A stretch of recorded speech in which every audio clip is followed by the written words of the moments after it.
निवडतोय. म्हणून म्हाताऱ्याला मोबाईल घेऊन दिला.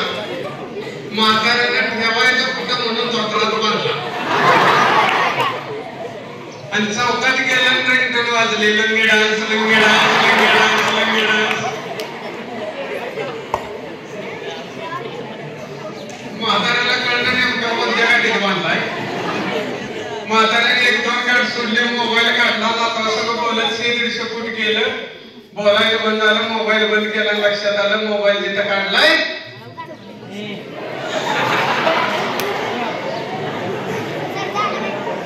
तसंच राहिले.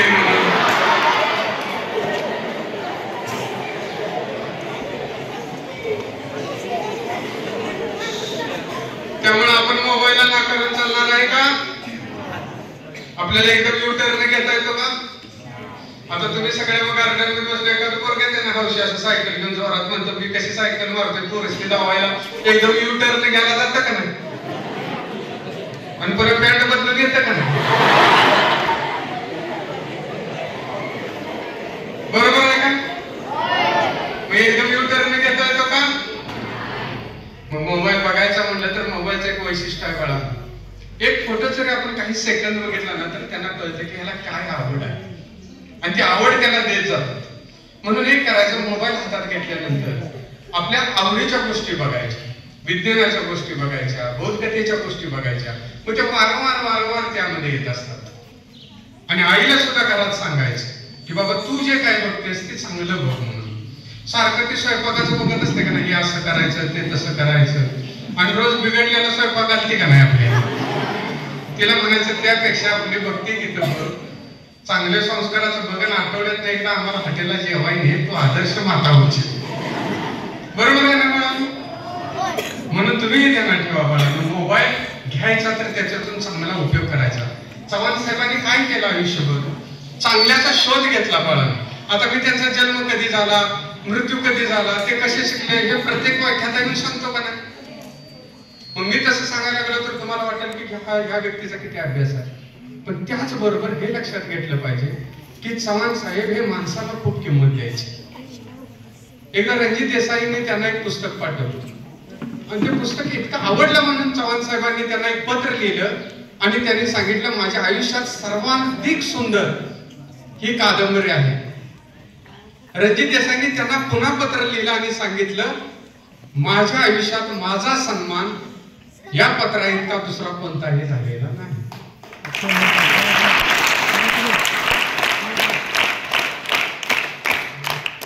आता गंमत पुढे आहे बाळांनो, लक्ष देऊन ऐकायचं. त्यानंतर चव्हाण साहेबांनी त्यांना एक पत्र पाठवलं आणि त्या पत्रामध्ये 2 ओळी लिहिल्या. त्या 2 ओळी ह्या होत्या की हा सन्मान तुमच्या साहित्याचा आहे, कृपया तो व्यक्तिगत घेऊ नये. काय होता? हा सन्मान तुमच्या साहित्याचा आहे, कृपया तो व्यक्तिगत घेऊ नये. याचा अर्थ ज्या वेळेला उद्या परवा शाळा असेल ना त्यावेळेला तासाला आल्यानंतर शिक्षकांना विचारा, माझ्यापेक्षा 10 पटीने ते तुम्हाला चांगलं समजावून सांगते. ज्या वेळेला शिकवायचं नसेल, ज्या वेळेला अभ्यास नसेल, 5-10 मिनिटं सरांना मॅडमना वेळ असेल त्यावेळेला मॅडमना एवढं म्हणायचं की परवा आलेल्या वक्त्यांनी सांगितलं की यशवंतराव चव्हाण साहेबांनी 2 ओळीचं पत्र लिहिलं की हा सन्मान तुमच्या साहित्याचा आहे, कृपया तो व्यक्तिशः घेऊ नये. याचा अर्थ काय? ते अतिशय चांगल्या पद्धतीने, का तर तेवढा आपल्याकडे वेळ नाही आणि माझ्यापेक्षा त्या अधिक चांगल्या पद्धतीने सांगू शकते. नक्की विचारणार ना बाळा? कारण हे खरोखर तुमच्या आमच्यासाठी जगण्याचे एक वय. 2-2 ओळी सुद्धा आपल्याला वि. स. खांडेकर म्हणतात काही सुभाषित ही अर्धसत्य असतात. काय असतात? त्याला सौंदर्याचा मुलामा दिला की ती पूर्ण सत्य वाटू लागतात आणि मग ती फक्त भिंती सजवण्याचं काम करतात. गावागावामध्ये सुविचार लिहिले जातात पण त्याच्याकडे बघितलं जात नाही. ते फक्त सुंदर दिसावं म्हणून लिहितात.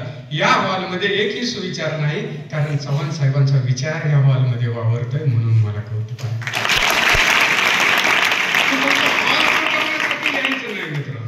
फक्त ते आकर्षक दिसावं, आम्ही किती चांगले चांगल्या पद्धतीची शाळा करतो. याच्यापेक्षा हॉलमध्ये विचारांची पेरणी झाली पाहिजे. बाहेर विचार असला तरी चालेल, पण हॉलमध्ये विचाराचं मंथन झालं पाहिजे. 20 वर्षाच्या एकूण व्याख्यानमालेच्या परंपरेत मला एकमेव असा हॉल चव्हाण साहेबांचा इतका नितांत सुंदर आणि विद्यार्थी भेटले, त्याबद्दल मला मनापासून कौतुक. आता आपण आईसोबत लहान असताना जातो एखाद्या घरात, तुम्ही गेलाय ना बरेच जण. मग आई आपल्याला बसवते आणि मग ती बाई काय करते, चहा वगैरे ठेवते का नाही, आणि मग ते आपण काय करतो, लगेच उठतो आणि त्या फ्रीज जवळ जातो आणि ते फ्रीज उघडतो का नाही. मग आपल्या मम्मीचं लक्ष त्या फ्रीज कडे असतं, आपल्याकडे असतं का त्या बाईने ठेवलेल्या चहाकडे असतं? क्या बात आहे. आपल्या आईचं सगळं लक्ष आपल्याकडे असतं का, तर आपण काय करतोय ही बघत असतो. मग आई आपल्याला काय करते, अशी खुणवते, खाली बस खाली बस खाली बस, खुणवते का नाही. पण आपण ऐकतो का? आपण तसंच जर आलो करतो का नाही. मग पुन्हा एकदा ती नजरेनं असं आपल्याला खुणवण्याचा प्रयत्न करते, पण आपण लक्ष देत. मग आई ओळखते की हे खुणवून ऐकणार, हे बापावर गेलं, त्यामुळे याला खुणवून कधीही कळणार. म्हणून ती काय म्हणते, खाली बस. त्यावेळेला ती महिला काय म्हणते, असू दे बाळक बाळ आहे. काय म्हणते, मग त्यातला केक आपल्याला खायला देते का नाही. नंतर चहा सुद्धा देते का नाही. आपण कप फोडला तर ती काय म्हणते का, आपली मम्मी कावली तर ते काय म्हणतात, असू दे लहान. आई नसताना आपण त्या घरात गेलो,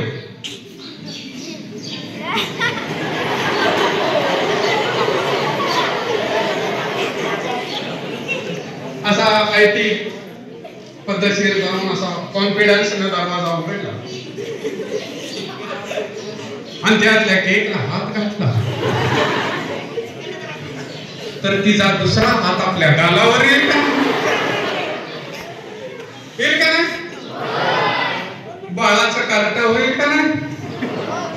का होईल बाळानं, कारण आपली आई आपल्या सोबत, आणि आई सोबत नसेल तर आपल्याला समाजात किंमत. आई सोबत रस्त्याने निघाला की दिसेल ते येऊन बाळ बाळ बाळ बाळ करते का नाही. हा, आणि मग लगेच त्या दुकानातले चॉकलेट देतं का नाही. दुकानदार सुद्धा चॉकलेट देतो का नाही.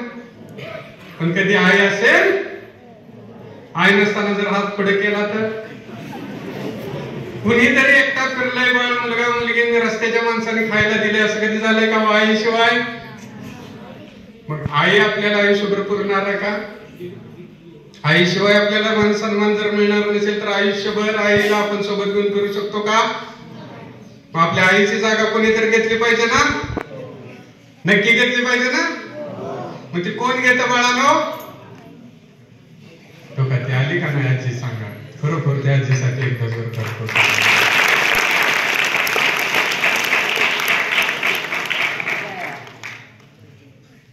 आता ही आजी आली, द्यायला आली तर शिक्षकांनी देऊन दिलं का नाही, का तर आजी सोबत आहे, ते कष्टाने इथवर आले.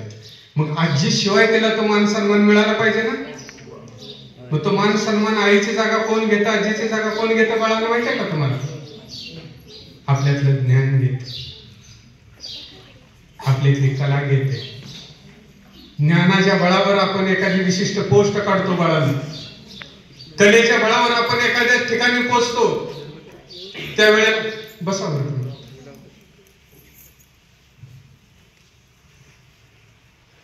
कलेच्या बळावर आपण एखाद्या उच्च स्थानावर पोहोचतो. त्यावेळेला आपण नजर टाकली की लोक पाणी आणून देतात का नाही, आपण मागेल ती वस्तू देतात का नाही. समाजात गेल्यानंतर आपल्याला कलेक्टर ज्या वेळेला घरात गेट बाहेर पडतात, घराच्या बाहेर गेट उघडलं जातं का नाही. मग त्याची आई असते का सोबत, त्या कलेक्टर साहेबांची आई असते का सोबत. मग आईची जागा कोणी घेतलेली आहे.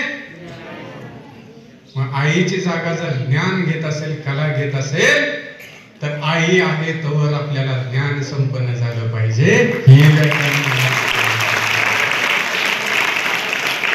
कायम असं मूड मध्ये राहायचं, दुसऱ्याला आदरानं बोलायचं. शिक्षकांच्या बद्दल एकही शब्द अनादर काढायचा नाही बाळा, एकही शब्द काढायचा नाही. तुम्ही त्यांच्या मुलांच्याकडे विचारा, मुलं कुठं आहेत तुमची म्हणून. त्यांची मुलं हॉस्टेलमध्ये असतात, त्यांची मुलं एखाद्या कार्यालयामध्ये असतात. का असतात बाळांना माहित आहे का असतात. घालतात त्यांची मुलं बाहेर, माहित आहे? त्यांना मुलांच्या बद्दल प्रेम नाही म्हणून ते घालत नाहीत. माहित तुला शिक्षक हे मॅडम म्हणतात का नाही, शिक्षकांची मुलं हट्टी असतात म्हणतात का नाही? सगळ्यांची मत ते आहेत का नाही जगात, समाजात सगळ्या, की शिक्षकांची मुलं लय हट्टी असतात म्हणतात का नाही? ते हट्टी कशामुळे झालेत सांगा बघू? तुमच्यामुळे. बाळांनो, तुमच्यामुळे ते हट्टी झालेले आहेत. कारण मॅडम ज्या वेळेला सकाळी आवरत असतात, शिक्षक ज्या वेळेला आवरत असतात, त्यावेळेला मुलगा म्हणतो मला हे पाहिजे, मला ते पाहिजे. त्यावेळेला त्याला त्याची गरज आहे का नाही, तो अनावश्यक मागणी करतोय का नाही, हे सांगण्यासाठीचा वेळ सुद्धा त्यांच्याकडे नसतो बाळा.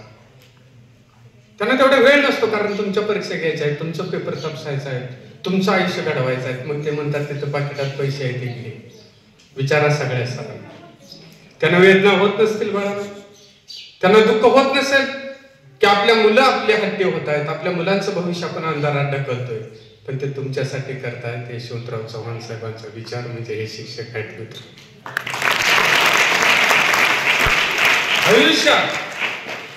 आयुष्यात आता मी एवढं बोलतोय, इथं येऊन बोलतोय, 20 वर्ष झालं बोलतोय बाळा. मी शिवाजी विद्यापीठातला गोल्ड मेडल नाही, मी फक्त BA झालेला मराठीचा विद्यार्थी आहे. पण माझ्या आयुष्यात मी एकाही शिक्षकाचा अनादर केला.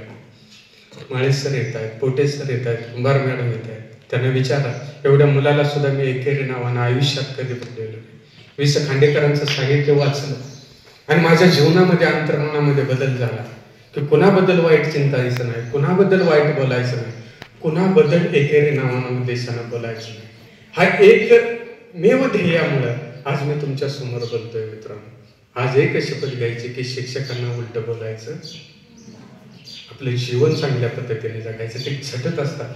आज ही माझी मुलगी रोज 10 किलोमीटर पळते मला. हे पुतणे रोज एवढे असून सुद्धा ते रोज पहाटे उठते. आज पहाटे 5 ला आणि बाहेर जातो. हिला आतापर्यंत 5 ते 7 शूज घेतले. मीही सकाळी पळायला जातो. उठल्यानंतर आम्ही सगळे दोघं तिघं पळायला येतो. मागं आल्यानंतर पोहायला जातो. एकदाही नवा बूट मी स्वतःसाठी घेतलेला नाही. तिला सांगितलं तुला बूट बदलायचा असेल त्यावेळेला जुना बूट मला घ्या आणि तू नवा घे. बाप ह्यासाठी हे करत असतो मित्रांनो. आपल्या आईचं, आपल्या बापाचं कष्ट आपण जीवनामध्ये ध्यानात घेतलं पाहिजे. आपल्या शिक्षकांचा त्याग आपण जीवनामध्ये लक्षात घेतला पाहिजे. मग ह्या सगळ्या घडत असतात आणि ते घडावं म्हणून या पद्धतीच्या व्याख्यानमाला असतात. आपण या शाळेत शिकतोय आणि एखादा इंग्लिश मीडियम मध्ये जातोय म्हणून आपण तुलनात्मक दृष्ट्या स्वतःला कमी लेखायचं नाही. का तर दुसऱ्याचा मुलगा इंग्लिश मिडियमला घातला, मोठ्या स्कूलमध्ये घातला म्हणजे तो मोठा झाला अशातला बाप होत नाही. आमच्या गल्लीतल्या एका महिलेनं मुलाला इंग्लिश मिडियमला घातलं. तिचं बघून दुसऱ्याही महिलेनं घातलं. दोघे जण चावडीजवळ लोटून आल्या मुलाला सोडाय. तू लई नटलेस का मी लई नटले या वादात पोरं ततच ठेवली, दोघी स्कूल बसमध्ये बसले. एका महिन्याने इंग्लिश मिडियमला पोरग घातलं. आता म्हणजे आपण सुशिक्षित झालं. मुलाला नटवला, शॅग बी घातली, इकडं तिकडं. सासऱ्याला बी टाय बांधला, ते गळ्यात टावेल लावून करत होतं. त्याला बी टाय घालायला लावला. तर आता ना तू इंग्लिश मिडियमला आहे, ते टाय न तोंड पुसत फिरत होते. त्याला लग्नाला न्याला, लग्नात असा सोडला. बुफे पद्धतीचं जेवण होतं. हे असं आपण रेडपेंट वाज सोडतो का नाही, त्याला असा सोडल्याला. ही महिलांच्यात असं इकडे तिकडे करत होते. ही महिलांच्यात हात बांधून बसली होती, उभा राहिलेली. इकडे बघितलं की जिंजा इकडे उडायचा, इकडे बघितलं की जिंजा इकडे उडायचा. पोरग पळत पळत आला, मम्मीचा पदर वाटला आणि म्हटलं मम्मी मम्मी मला सुसू आल्या. मम्मीला असा राग आला, असा राग आला. मम्मीने त्याच्या कानाखाली एक आवाज काढला, पोरानं पॅन्ट तिथंच.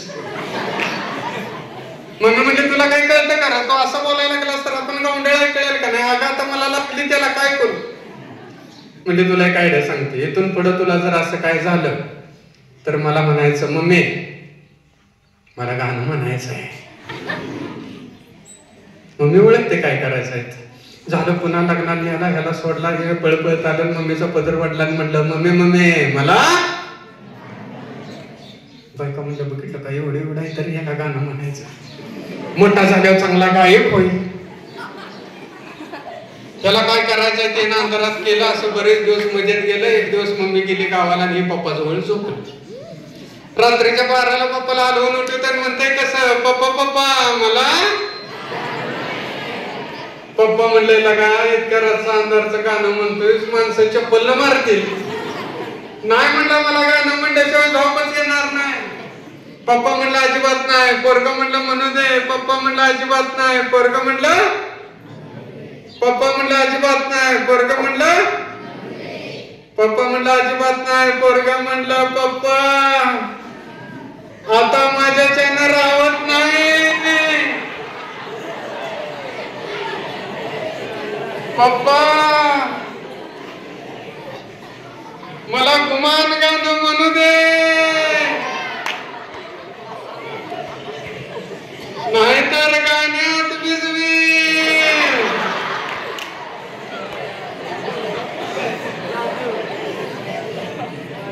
पप्पा म्हटलं आता तू लय आग्रह करतेस तर आपण एक आयडिया करूया. मी भिंतीकडे तोंड करून झोपतो, तो हळूच माझ्या कानात गाणं म्हणतो.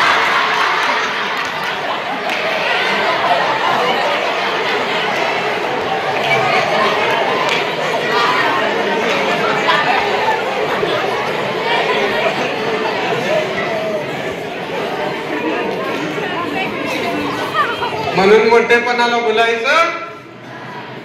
आता आज इथं मला बोलायला बोलवलंय, माझे काय BMW आहे म्हणून बोलवलंय का? माझ्या अंगावर 20 तोळ्याची चेन आहे म्हणून बोलवलंय का? इथे सगळे संचालक मंडळ आले ते करोडपती आहेत म्हणून झालेत का? मुख्याध्यापक साहेबांना मुख्याध्यापक पद मिळाले ते करोडपती आहेत म्हणून मिळाले का? इथं शिक्षक ज्ञानदानाचं काम करतात ते इथं येऊन सांगितलं का त्यांनी आम्हाला 20 एकर जमीन आहे आम्हाला कामाला घ्या म्हणले का? तर इथं काय महत्वाचं आहे? क्या बात आहे यार, क्या बात. म्हणजे जगात शाश्वत काय आहे आणि ते मिळवण्यासाठी आपल्याला हे करायचं आहे. आता हनुमान जयंतीला येतात का नाही? पुन्हा हनुमान जयंती असते, रामनवमी असतात, म्हणतात बघा खीर करायची आहे, गहू घाला म्हणतात का नाही? मग आपल्या आई कधी म्हणल्या का? आता दारावर येतात बघा, हे आणलंय भांड, ते घ्या, साडी घ्या. आपली मम्मी काय म्हणते? बाबा आमच्यात काय पैसे नाही, ते काय घेऊ नको म्हणते का नाही? पण आपल्या आई कधी गहू घालताना म्हणली का हो की आमच्यात गहू नाही? का गहू नाही घातलं तर हनुमान काय तिला गदेनं मारणार? रामनवमीला राम काय धनुष्यानं मारणार? मग ते का गहू घालते माहितीये का? कारण आपण त्यावेळेला प्रसाद आणायला गेल्यावर तिथं कोणी म्हणू नये की तुझ्या आईनं कुठं गहू दिलत. बरोबर काळजी? आपल्या लेकराला आपल्या नातवाला कोणी म्हणू नये की तुझ्या आईनं आजीनं कुठं गहू घातलं होतं. म्हणून आई नसलं तरी शेजाऱ्याच्यात आणते गहू देते. आणि ज्या दिवशी हनुमान जयंती असते, ज्या दिवशी रामनवमी असते, त्यावेळेला पोराला डबा देते, साखर देते, अगरबत्ती देते आणि सांगते जा बाळा अगरबत्ती लाव, साखर वाट आणि प्रसाद खाऊन ये. पोरग जात असतं, वाटत पानं फुलं तोडत जात, पोरांशी भांडत जात आणि 6-6:30 तिथं पोचतं, डबा पुढे करतात. त्यावेळेला तिथली लोक म्हणतात बाळा दूध पिऊन झाल्यावर पात्याला जसं खरडून खातात तसं शाळेत खरडून खातात, तशी काय संपलेलं आहे, खेळ संपलेलं आहे. पोरगा अगरबत्ती तिथं टाकतं, साखर तिथं टाकतं आणि पाय आपटत घालला येतं. त्यावेळेला आई कौतुकानं विचारते की बाळा प्रसाद खाल्लास का म्हणून. त्यावेळेला आई म्हणते, पोरगा म्हणते नाही आई, मी मुलांशी भांडत गेलो, वाद घालत गेलो, गेल्यानंतर मला कळालं की खेळ संपलेले आहे. त्यावेळेला आई त्याला विचारते मग अगरबत्ती तर लावलीस का? साखर तर वाटलीस का?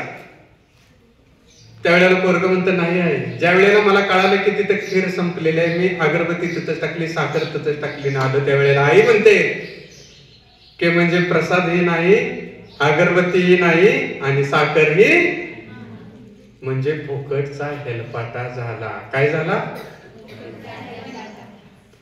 आयुष्यात आपल्याला फुकटचा हेलपाटा करायचा आहे का? आपल्यासारखा आवाज दुसऱ्या कोणाला आहे का? आपल्यासारखं व्यक्तिमत्व कोणाला आहे का? हंकारे सर बोलले तसं मी बोलतोय का? हंकारे सरात ऊर्जा आहे ती माझ्यात आहे का? मग प्रत्येकाचं वेगळेपण आहे का नाही? मग मी जर म्हणलं तर ते सर एवढे मोठे आहेत, मग मी कशाला ते मार्गाला जायचं? ते 20 किलोमीटर पळतात तर मी किमान 10 किलोमीटर पळलं पाहिजे. हा आपण मोठ्यांच्याकडून आदर्श घेतला पाहिजे. यासाठी दुसऱ्याच्या यशात आपल्याला काय करता येईल हे आपल्याला शोधलं पाहिजे बाळा. आणि ह्यासाठी आपल्याला हे सगळं काम करायचं आहे. ज्या वेळेला तुमची आई लग्नात जेवते त्यावेळेला बघता तुम्ही, लग्नात गेल्यानंतर आई जेवताना कधी बघितलं का? आजी जेवताना कधी नातीनं बघितलंय का? ते मोठमोठे लग्न घालणारे काय करतात माहिती का? जेवणात असे वेगवेगळे मेनू ठेवतात. त्यांना वाटतं की हे सामान्य माणसं त्यांना जेवण मिळावं. ते पंचपक्वान्न त्यांचा हेतू चांगला असतो. पण ज्या वेळेला आई आपला ते हात घालते ना त्यावेळेला ते हात तिचा नरड्यात उतरत नाही बघा. त्यांना वाटत असतं की हे श्रीमंत आहे, तिने पंचपक्वान्न घातलं. माझ्या मुलीच्या माझ्या नातीच्या लग्नात मी शिराभात तर घालीन का? ज्या वेळेला एखादी महिला 50,000ची साडी घालून येते त्यावेळेला आईला वाटत नाही बाळांना आपल्या की ही साडी माझ्या अंगावर असावी. तिला वाटत असतं माझी लेक सुद्धा अशी गाडीतून फिरले पाहिजे. म्हणून ती परमेश्वराला हात जोडते आणि ती क्षणाक्षणाला म्हणते बाळांना, कशाला माझ्या पोटाला, गरिबाच्या पोटाला मुलगी दिली. पण ज्या दिवशी तुम्ही अधिकारी व्हाल, ज्या दिवशी तुम्ही शिक्षक प्राध्यापक व्हाल आणि तुमचं डिजिटल लागेल त्यावेळेला तीच आई परमेश्वराला हात जोडेल आणि म्हणेल, बरं झालं माझ्या पोटाला मुलगी दिली, यासाठी जगायचं, मला काहीतरी करायचं आणि म्हणून आपल्याला लढायचं.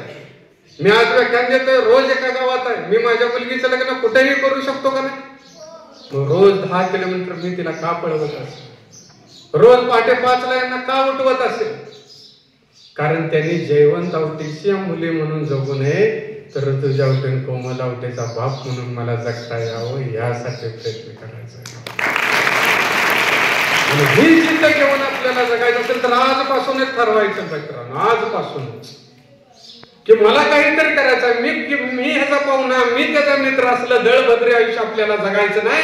गर्दीतला एक म्हणून जन्माला आलोय, जाताना आपल्या भोवती गर्दी केल्याशिवाय मरायचं नाही. हे आज या व्याख्यानमालेतून आपल्याला शिकायचं. आणि हे काम करण्यासाठी ही व्याख्यानमाला. आता मी त्या गडबडीने आलो, काका आले, साहेब आले, चेअरमन साहेब आले, तरीही चहा आणि बिस्किट दिली. हे जाईल तिथे तसं नसतं बरं का बाळा. आम्ही एका ठिकाणी गेलो कार्यक्रमाला, एका घरात अशा मोठ्या हॉलमध्ये बसवला अर्धा तास. एक महिला आणि कप घेऊन छुम छुम छुम करत, एवढा लांबडा कप, त्याच्या मोराचं चित्र. आम्हाला वाटलं दूध असेल, काजू पिस्ता बदाम असेल म्हणून आम्ही मानवर करून बघितलं तर त्याच्यात चहा होता. चहा एवढा होता, एवढा होता, एवढाच होता. आणि आम्हाला म्हणते 1200चा आहे कप. मी म्हटलं 12 थेंब चहा घालायचा असता नाही. पुन्हा आत गेली, दुसरा ट्रे घेऊन आली, छुम छुम छुम छुम करत. त्याच्यात लाडू होता. लाडू एवढा होता, एवढा होता, एवढाच होता.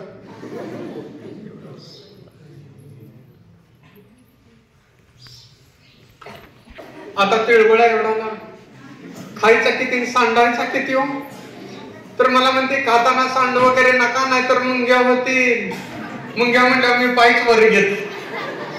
मला म्हणले का हो मुंग्या म्हणल्या एवढं घाबरला का? म्हणलं आम्ही गावाकडची माणसं, मुंग्या म्हणल्यावर घाबरतो.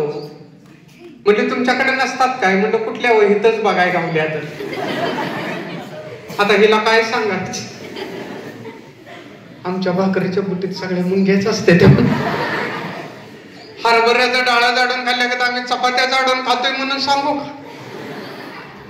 तर मला म्हणते चला तुम्हाला हॉल दाखवते, किचन दाखवते, टेरेस दाखवते, कमोड सुद्धा दाखवते. मी म्हटलं दाखव म्हणजे आम्ही आपलं फुले वाहून हात पुढं करतो. तर मला म्हणते 70,000चा आहे. मी म्हटलं एवढा एवढा लाडू चारून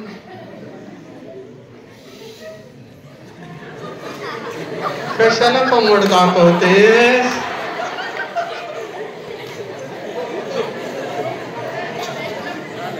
मोठे मोठे चार घातले असतेस, तू धावली नसतेस तरी आम्ही दरवाजा मोडून बघितले असते.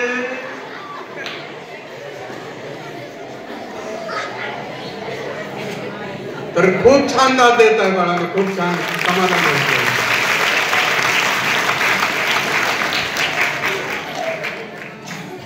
आणि हे जे तुमच्या चेतना आहे, ही संवेदना आहे, ही आग आहे, ही धग आहे, ही पेटती करण्यासाठी व्याख्यानमाला असते बाळांनो. आणि म्हणून रोजचा दिवस आपल्याला सार्थकी लावायचा. आज रविवार असून आला का नाही तुम्ही? आता काल मतदान होतं का नाही? आपले पप्पा काय करत तेव्हा मॅच बघितल्या बसले होते का नाही? तेव्हा पडला, तेव्हा आला, बरोबर आहे. त्यांच्या मनासारख्या शिटा लागायला लागल्या की बायकोला चाकर म्हणत होते का नाही? आणि शिटा कमी यायला लागल्या की इंडोसल्फान कुठं आहे म्हणत होते का नाही? पण बाळांनो, मी काल काय केलं असेल सांगू का? काल दिवसभरात एकूण 11 दिवाळी अंक मी वाचले होते अगोदर. त्या सगळ्याच अवलोकन करून युट्यूबला टाकलेलं आहे. सगळ्या कथांचं युट्यूबला सर्चिंग केलेलं आहे. जयवंत आवटे कुंडलकर नावाचं युट्यूब चॅनेल आहे बाळांनो. तुम्हाला सगळ्यांना पुस्तक वाचता येणार नाही, पण मी जे काही वाचू, माझं आयुष्य त्यात मी घालवलंय. जे काही वाचेल ते त्यात टाकेल, विनोदी अंगाने टाकेल. घरात गेल्यानंतर मम्मीला सुद्धा ऐकाय द्या कथा, पप्पांना सुद्धा ऐकाय द्या. आणि जयवंत आवटे कुंडलकर हे चॅनेल तेवढं बघा बरं का बाळांनो. बघणार नक्की? तुम्ही बघितलं तर आम्ही करण्याला काय तर ही सगळे आम्ही काय जपायला लागलोय घरदार का तर लोकांच्या पर्यंत पोहोचावं. त्याला खूप सबस्क्राईब मिळाले म्हणजे मी खूप मोठा होईन ह्या हेतून मला ते करायचं. लोकांच्या पर्यंत कसं जाता येईल यासाठी. चॅनेलचं नाव काय आहे? मी कथा सांगतो तुमच्या समोर. कथा ठेवतो. कथेचं नाव आहे सावकार. मित्रांनो, 20 वर्ष झालं कथाकथनाच्या माध्यमातून फिरतोय. या गाव झालं तरी मला फक्त कथाकथन दिसतं, दुसरं जग नाही.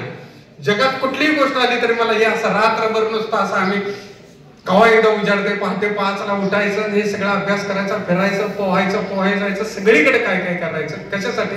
तर यासाठी. मित्रांनो, आपलं आयुष्य सुद्धा तसंच घालवा. निश्चितपणाने तुम्ही म्हणाल की अशी कथा आम्ही जन्मात ऐकली नाही, पण मला हे घरी जाऊन सांगता आलं पाहिजे की 20 वर्ष झालं कथाकथन करतोय, पण यशवंतराव चव्हाण महाविद्यालयात की दाद मला आजपर्यंत मिळालेली नाही. मी जयवंत आवटे कुंडल तुमच्यासमोर कथा ठेवतो. कथेचं नाव आहे सावकार. सकाळच्या पहाटेच्या साखर झोपेत असलेलं गाव आणि अशा पहाटेच्या साखर झोपेत असलेल्या गावात सकाळ सकाळी बायका पूर्वेकडे नुकतंच तांबडं फुटलेलं असताना चुली समोर आराला भाकरी लावायची सोडून आराला पाय लावण्यात गंगोत. असली थंड पडलेली की माणसांचं तर काही विचारूच नका. बर्फाच्या लादीवाने थंडगार पडलेलं शरीर, हलगीवाल्यानं हलगी शकाली, तसं माणसं मागणं पडणं अंग शकण्याचं बंग झालेली. अशा कडाक्याच्या थंडीत भल्या पहाटे जीर्ण झालेली फोड मारून पांडुतात्या घराजवळ आला. अंगणातली नाले असा टोन दिसवला. कोरड्याचं झाकण बाजूला केलं, कोंबड्याच्या फडाफडा उडून गेल्या. आणि घरात आत बघितलं तर पांडुतात्याचं पोरगं बाळ्या पुस्तक इकडे तिकडे टाकून हाय. काही तर 20 वर्ष झालं हुडाकतो. या पाठीवर काहीतरी लिहिल्यागत करतो. आता 15 दिवस झाले शाळेकडे न फिरकलेलं बाळ्या वाचत बसलंय म्हणल्यावर पांडुतात्या असं फुगा फुगल्यागत फुगलो. आणि असलं बाळ्या वाचत बसले म्हणल्यावर पांडुतात्या असं फुगा फुगल्यागत फुगलं. बाळ्या अगोदर रोज शाळेला जायचं, शाळेत लय हुशार. एकदा सरांनी विचारलं माझा आवडता प्राणी कोणता? काय विचारलं? बाळ्याला ऐकू आलं माझा ना आवडता प्राणी कोणता? बाळ्या म्हणला मी सांगतो, माझा ना आवडता प्राणी हा मनुष्य प्राणी आहे. कारण तो लहानपणी लय गोंडस दिसतो. गाढवाचं पिल्लू सुद्धा लहानपणी गोंडस दिसतो, पण मोठा झाल्यावर आपले अवकाश गावाय चालू करतो. तंबाखू खातो आणि पिचकाऱ्या मारतो, पान खातो आणि भिंती रंगवतो, दुसऱ्याच्या लग्नात बासुंदी पितो, पुऱ्या खातो, लाडू खातो, पण पोहायला जात. मोठ्यानं बोलायचं माझ्यासाठी. पण पोहायला जात, व्यायाम करत, नुसता असा खातो खातो खातो आणि 9 महिन्याच्या गरोदर माऊली सारखा पोट काढून फिरतो. दारू पितो आणि नाग डुलावा तसा डुल्ला घरी येतो. तिची बायको दरवाजाच्या आडाला लाटणं घेऊन उभा राहत आणि तेव्हा असा डुल्लत डुल्लत डुल्लत आला की त्याच्या डोसक्यावर टन दिशी घाल. म्हणून मला मनुष्य प्राणी अजिबात आवडत. सर म्हणलं तसं नाही बाळासाहेब, सगळीच माणसं तशी नसतात. तू छत्रपती शिवाजी महाराजांचा आदर्श घे, तू विवेकानंदांचा आदर्श घे, तू अण्णाभाऊ साठेंचा आदर्श घे, वि स खांडेकरांचा आदर्श घे, तू आपल्या यशवंतरावजी चव्हाण साहेबांचा आदर्श घे, ज्या माणसाने देवराष्ट्राचं नाव घेतलं. त्यामुळे बाळ्या अधिकच सगळ्यांच्या जवळ गेला सरांच्या. पोरं म्हणली बाळ्या तू लय हुशार आहेस तर मग इंग्लिश मिडियमला जा. बाळ्या म्हणला आपल्याला मराठीत इंग्लिश काही नाही. मग पोरं म्हणली सांग बघू ए फॉर ऍपल तर सी फॉर काय. बाळ्या म्हणला ए फॉर ऍपल तर सी फॉर चप्पल. पोराने तुटूस तर मारला आणि गायच्या कासासनं वासराला ओढून काढावं तसं बाळ्याला ओढून काढलं आणि बाहेर फेकून दिलं. फुफुट्यातनं उठलेल्या कुत्र्यानं झाडावं तशी बाळ्यानं छड्डी झाडली आणि पुन्हा येऊन बसला. मग हे गावातल्या सावकाराला कळालं की सर विचाराच्या आधारावर जगताय. या जगातले कोणतेही शिक्षक मुलांना चुकीचं मार्गदर्शन करत त्यांना गुलाम होऊ देत. मग ते जर असं करायला लागले तर आपली सावकारकी चालणार. म्हणून त्यांनी सरांच्याकडे आले आणि म्हणजे शाळा बंद करा. सर म्हणजे जोपर्यंत मुलं शाळेत येतात तोपर्यंत शाळा बंद होणार. त्यांनी ओळखलं की शिक्षक हे विचाराच्या आधारावर जगतात, ज्ञानाच्या आधारावर जगतात, ते आपलं कधीही ऐकू घेणार. म्हणून त्यांनी पालकांना सांगितलं. पालकांनी मोठमोठे लग्न केलेले, मोठमोठे वाढदिवस गाठलेले, ईर्ष्येपोटी खर्च केलेला आणि कर्जबाजारी झालेले. कर्जबाजारी माणसाला स्वतःचं मत असू शकत. मग त्यांनी मुलं घरात ठेवली. बाळ्या मी घरात बसला होता.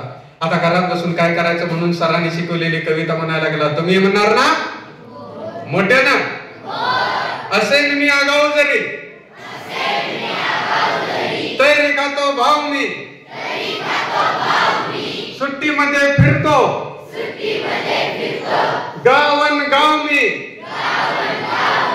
कैरे खाणे पोहणे आहे माझा छंद, दप्तर ठेवतो कुंटीला आणि अभ्यास असतो बंद. पाऊस येतो वळवाचा सोबत घेऊन सुसाट वारा,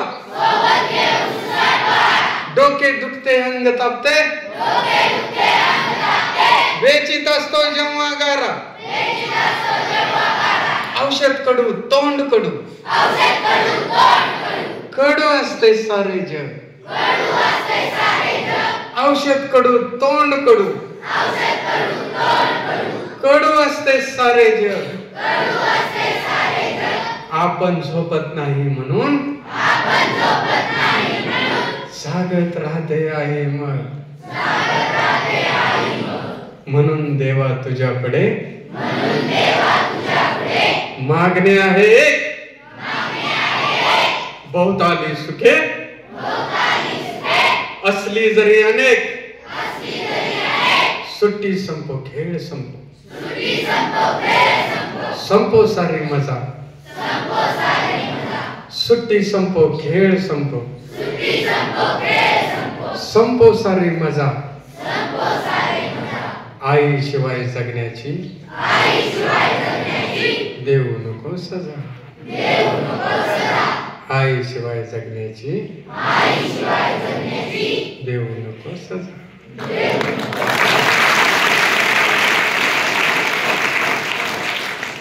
मग त्याला वाटलं आईवर एवढी चांगली म्हणते म्हणलं बापा बी म्हणेल. म्हणलं बाळ्या बापा म्हण की. बाळ्या म्हणलं उभा राहून म्हणतो. आणि बाळ्या म्हणला ह्याच्यापेक्षा मटण म्हणायचं दिवाळी फटाके कधीच नाही उडवायचे, सावकाराला घाबरणारे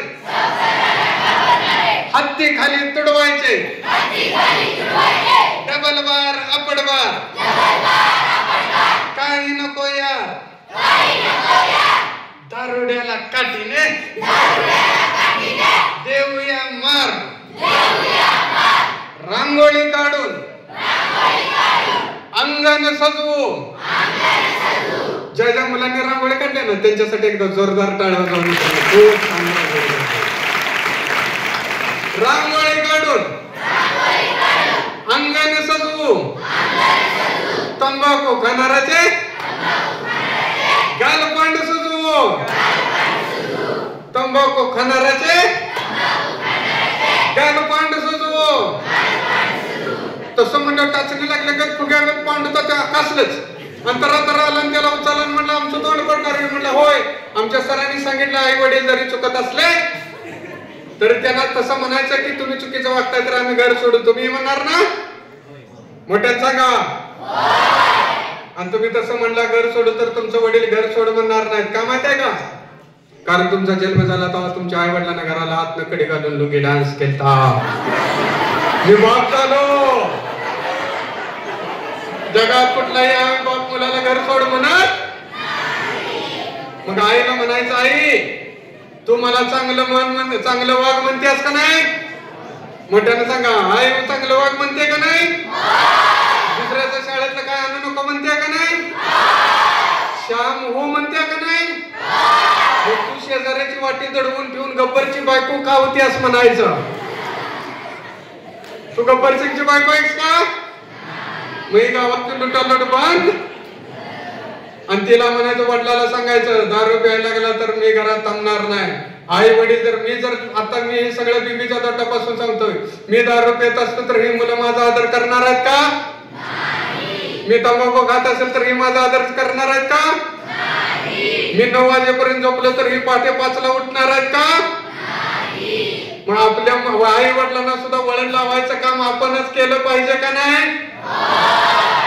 पांडू जाते म्हणा माझ्या तोंडापुढनं माझं तुझं तोंड काळ कर. आता आधीच काळ बाळ तोंड काळ काय करतोय? आपल्याला पप्पा कावायला लागल्यावर मम्मीला राग येतो का नाही? मग मम्मी भाकरीच्या पिठाचा हात घेऊनच बाहेर आली बाळ्याचे आणि म्हणजे का बसा माझ्या पोराला काय म्हणायचं नाही.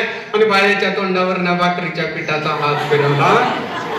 दिव्याच्या उजेडात सुद्धा बाळ्या दिव्याच्या उजेडात सुद्धा बाळ्या फेर लावलेल्या नटीगत फेर लावलेल्या नटीगत आहे आणि सम दिसायला लागलं.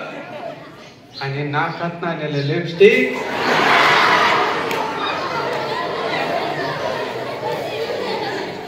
आणि नाकात आलेलं लिपस्टिक असं बघितलं कपाट पुढे जाऊन उभं राहिलं म्हणताय कसं आयो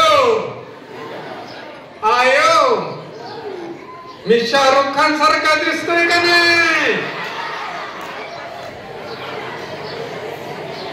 आय म्हणली होय रे तुझा बाप अमिताभ बच्चन नाही का?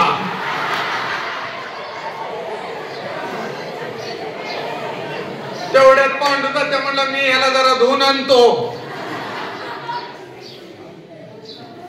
बायको अनुसाया म्हणली ती काय रेणुका आहे मी. मग तसाच उठला गोळाचा त्या डोसला बायकोला काहीतरी बडबडला निघाला. आपल्या मम्मीला पप्पाने कवळ्यावर आपण गप बसायचं?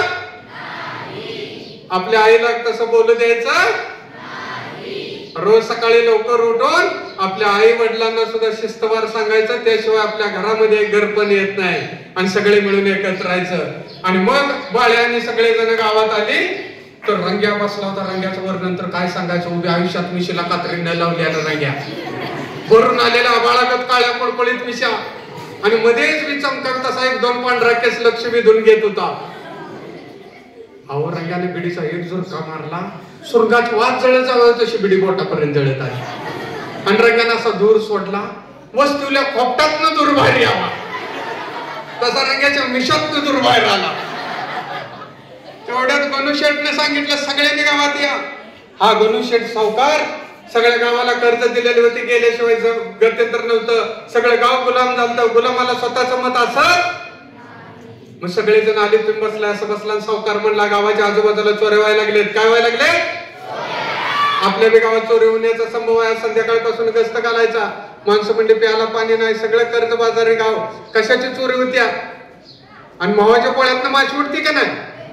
तसा गर्दीत रंग्या उठला म्हणला धनी अहो गावात चोरी एखादी तर होते की. रंग्याकडे बंदूक रोखलीन म्हणला बाग गावाकडे काही नसलं तरी माझा बंगला सोना नाण्यानं मार केलं. माझ्या वाड्याला जरी इमारतीला जरी हात लागला तर पहिली शिकार तुझी होईल. मोराचा पिसरा खाल्ला तू तसा रंग्याच्या मिशा खाली गेले. संध्याकाळ झाली, गारठा पडला. आता संध्याकाळी गारठा पडतोय ना, सगळे अशी थंड वाजायला लागली. पांडुता ते म्हणला ऐकलं लय थंड वाजते, जरा शिरप्याच्या गंजीच्या 4 पेंड्या तर आणा.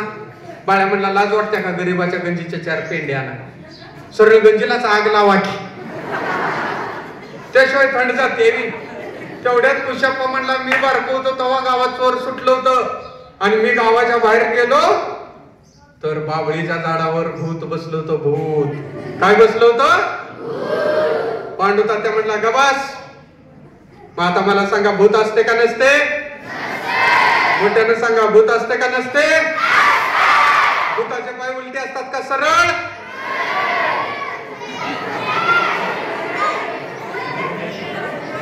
मग पांडुता ते म्हणला गबास. भूत असते ही निव्वळ अंधश्रद्धा आहे. सगळे म्हणजे उभं राहून बोल. भूत बाबळीच्या झाडावर बसते हे निव्वळ अंधश्रद्धा आहे. उभं राहून बोल. पांडुता त्या म्हणला भूत बाबळीच्या झाडावर बसते हे निव्वळ अंधश्रद्धा आहे, कारण भूत हे नेहमी आंब्याच्या झाडावर बसत. बाबळीच्या झाडावर बसल्यावर त्याला काट लागणार नाही. तुम्ही आंब खाय सोडून असलं धंदा कशाला करल? इतका पांडुता त्याला मारला. पांडुता ते पॅन्ट बदलून आला. ही सगळे गमती जमती सांगतात म्हणल्यावर गणू सावकाराला कळालं की ही गमती समती सांगतात, गाव सगळे एकत्र येतात, मग चोर कोणीकडे आलाय कळेल का? मग त्यांना सांगितलं तुम्ही आताच्या आता माळाला राखण करा. बाळ्या म्हणला माळाला काय कुसळ राखायचे म्हणजे एवढं चोराचं म्हणजे तुला जाऊ. बाळ्याच्या 4 दोस्त घेऊन गेला माळाला. वारं सुटलेला आयला म्हणला लय थंड वाजते, इथं काय कळलं? जाऊया म्हणले सावकाराच्या मळ्यात, तर तो ऊस खायला मिळेल, चिप्पू खायला मिळेल, रताळ खायला मिळतील. बाळ्याच्या तोंडाला पाणी सुटलं. चालतंय चालतंय म्हणला. कुशाप्पा म्हणला खरं आहे, पण भूत आलं तर? बाळ्या नटाला टाका पाहायला लागला. रंग्या म्हणलं तू अजिबात काळजी करू नको, तू सगळ्याच्या पुढे चाल, तुला बघून भूत नटाला टाकापते. सगळेजण शेताजवळ आली. हाताकडे दिवसभर मोटर चालू ठेवून सगळं पाणीचा ढूक केलता, चिखल केलता. सगळे म्हणजे गावात पाणी प्यायला नाही. शेकोटी पिटवली, कणस भाजली. शेकोटीच्या उजेडात सगळ्याचं चेहरे लाल भडक दिसत होत. आणि कणीस खाताना रंग्याच्या मिशा तर समुद्राच्या लाटागत वर खाली होत होत्या. बाळ्या म्हणला रंग्याच्या मिशा पिटवूया का? म्हणला कणीस भाजल्या का तर भाजले. कणसाचं गरमड झाला. आता म्हणजे ऊसाच्या चोया करूया. ऊसात गेली एवढं पाणी, गारीचं पाणी, नेमका कुठला ऊस घ्यावा कळे ना. तेवढ्यात लांब कुणीतरी बॅटरी घेऊन पाठीव गोटुळ येताना दिसला. पांडुता त्यानं बारीक डोळे केलं. आयला कोण आहे बघितलं. बाळ्याला दोस्ताला म्हणजे जाऊन बघून या. पहाटेचे 4 वाजले होते. किती वाजले होते? अंधारात ही बाळ्या पाल्यावर सुद्धा पाय न देता गेली. सीताफळी जवळ थांबली. सीताफळीचं दैवार सगळं अंगावर पडलं. हिने बॅटरीच्या उजेडात त्याला बघितला. एकामेका संघ बोलली, टाळ्या दिल्या, माग आली. पांडुता त्याला म्हणली तो चोर आहे, आपल्या गावचा नाही. रंग्या ऊस काढाय वाकलो तो. वाकलेल्या रंग्याच्या पाठीवर हात टाकला. म्हणला रंग्या तो चोर आहे. रंग्या म्हणला असू दे की. नाही म्हणला तुझा नियम आहे, तुझा नियम आहे म्हणूनच तर वारंवार. रंग्याने उसाचा गुडका उपसून घेतला. गुडकाभर उसाचा गुडका मोडून घेतला. घरा घरा घरा घरा घरा फिरवला. तुम्हाला सांगतो उसाच्या बुडक्याचं चिकुल आणि पाणी बाळ्याच्या पांडुता त्याच्या तोंडावर. बाळ्या पडलं पाटात. तोंडाचं चिकुल काढत म्हणला का ती बॅटरी फोड, आमचं काय तोंड फोडतोय श्री म्हणला. म्हणला असा पटात येऊ दे, पटात येऊ दे. बुडका असा गोय गोय गोय गोय गोय. चोर असा चालत चालत चालत चालत बुडका गोय गोय गोय गोय. चोर असा चालत चालत चालत बुडका गोय गोय गोय गोय. आणि असा बुडका साई दिशी सोडला. बॅटरी फाट दिशी फुटली. डुकरावर कुत्री पालती पडतात का ना, तशी चोरावर कुशाप्पन पांडुता त्या चढली आणि गाडा गाडा गाडा गडगाडत लाल खतवाड मातीच्या रिबडी. रंग्या बाहेरनं जारडायला लागला. हा ना आता त्याला सुट्टी द्यायची नाही. बाळ्या म्हणला ही बरं आहे, आमचा बा माग चिकला आणि ह्यो म्हणतो सुट्टी द्यायची नाही. बाळ्याने घेतली छड्डीवर आणि रंग्याला अशी एक लात घातली. रंग्या सरळ जाऊन चोरावच पडली. चोरच बोंबलाय लागला, चोर चोर म्हणून. रंग्या म्हणला चोर आहे म्हणून काय उद्योग. तुमची मम्मी भाज्याच्या पिठात मिरची बुडवून काढते का, तसा चोराला लाल खतवाड मातीच्या रेंबडीतनं बुडवून काढला. आता म्हणजे मरत आणि आपलं म्हणलं सावकार शिकार करले, याला घ्या वर. वर घ्यायचं म्हणजे मेलेली मोस पोट्यातनं बाहेर काढणे का. सगळ्यांनी पाय धरलं, वडा लागली, चिखलानं पाय लागलं, सटकाय म्हणजे लय सटकासटकी होते. मगाशी जरा कणस बसली तिथले राख आणा. रंग म्हणला राख कशाला, काय रेडू कोडायचा आहे मी म्हणते. चला म्हणजे नाही ती जोक करू नका. झालं चोराला गावात आणला, तोंडाला असं आपण मेकअप करतो का ना मम्मी लग्नाला जाताना शिकच, तसा त्याच्या तोंडाला ते ओळखतच नव्हतं. म्हणले की काय तर फुताक्यातच घेऊन आल्या, म्हणून काय बायका लिंबू टाकलं, अगरबत्ती लावल्या, म्हणजे हे चोरच आहे. म्हणजे काढा की माती, म्हणजे माती काढायच कशी, संपा पैलवानाला आपण काढताय म्हटलं, नवसाचा गुंड उचलावं तसा उचल. सगळ्या बायका बुजायला लागल्या, काय बॉडी आहे, काय बॉडी आहे.